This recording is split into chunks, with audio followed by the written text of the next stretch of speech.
Hi and welcome back to our page. Right now, across the UK, hundreds of new supported living providers are making the same costly mistake. They're buying or leasing properties before they've even won a tender or secured a single placement. Some spend tens of thousands of pounds and they believe it will help them win. But here's the truth. That strategy has quickly bankrupted more providers than you might think. Let me explain why.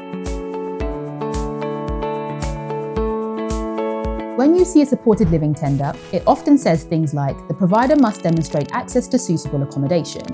Now, most people read that and think, right, I need to buy or lease a property immediately. I need to show them I'm serious and I need to prove I've got the house ready. But that's not what it means. It means you need a plan, not a mortgage. You need to show the council that you can source the right accommodation when needed, not that you've already locked yourself into a 5-year lease. Tender is actually asking, do you understand how to find suitable housing? Do you have relationships with housing providers? And can you adapt to different client needs? It's not asking, have you spent your life savings on 4 properties in the hope someone moves in? And yet, that's exactly what providers are doing, because it feels logical.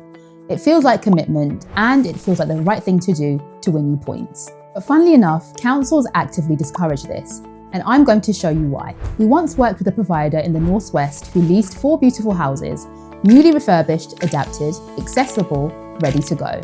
They thought it would make them look more credible for the supported living framework. They genuinely believed that having properties would give them an edge. 6 months later, the framework opened. They applied and they failed at the compliance stage. Why? Because the tender required a separation of care and housing. The CQC guidance on supported living says very clearly that care and accommodation must be separate. The person must have a tenancy or license agreement that's independent from the care contract, but this provider was offering both. They were the landlord and the care provider, and that raised a massive red flag because it looked like less of a supported living and more like an unregistered care home. They had to keep paying rent on 4 empty properties for nearly a year. No referrals, no funding, just losses mounting up every single month. And that's what we like to call the supported living property trap. What's the smart way to do it? Step 1, don't rush to acquire property. Instead, build a partnership with an independent housing provider, someone who can source and manage the accommodation whilst you focus on delivering care. There are organisations across the UK that specialise in this, such as Falcon Housing, Golden Lane Housing, HBV Homes, Advance UK, My Safe Home.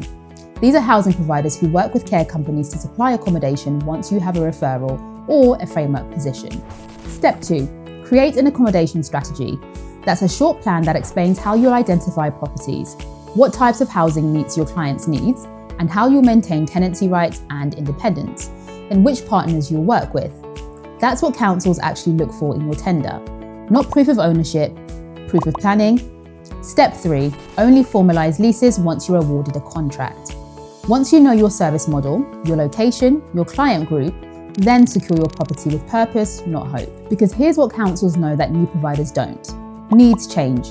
Referrals change. 1 month they need an autism support in adapted bungalows. The next month they may need forensic mental health support in self-contained flats. If you've already bought 3 houses for learning disability clients and the referrals are for all older adults, you're stuck. You've got the wrong properties and you're still paying for them. Most supported living frameworks in 2025 now use what's called the split model. It means the housing provider owns or leases the property and the care provider delivers regulated support under CQC. This model protects independence because service users have their own tenancy and can choose their care provider. It's exactly what the CQC calls right support, right care, and right culture. Also safer for you as a business. No wasted rent, no regulatory confusion, and no financial drain from empty properties.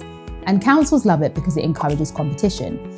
If a person's unhappy with their care provider, they can change providers without having to move house. That's real independence. So if you're new to supported living, remember this. Owning property doesn't make you credible. Having a solid housing partnership and compliant business model does. Don't rush to buy and don't gamble on leases. Start with your compliance, your partnerships, and your strategy, then build from there. I've seen too many good providers burn through their capital on properties that sit empty for months. Properties in the wrong location and properties that don't match the referral needs. Properties that look like a good investment until the reality of supported living frameworks hit. You don't want to be one of them. At Caring Experts, we help providers all over England, Wales, and Northern Ireland navigate this exact process. From finding housing partners to writing the right accommodation strategy for your tender. Visit us at caresingexperts.co.uk/tenders to see live opportunities and get expert guidance before you make an expensive mistake. Because your capital should go into quality care and great staff, not empty properties and wasted rent. If you found this video helpful, make sure to like, comment, subscribe and share. Thank you for watching and we'll catch you on the next one.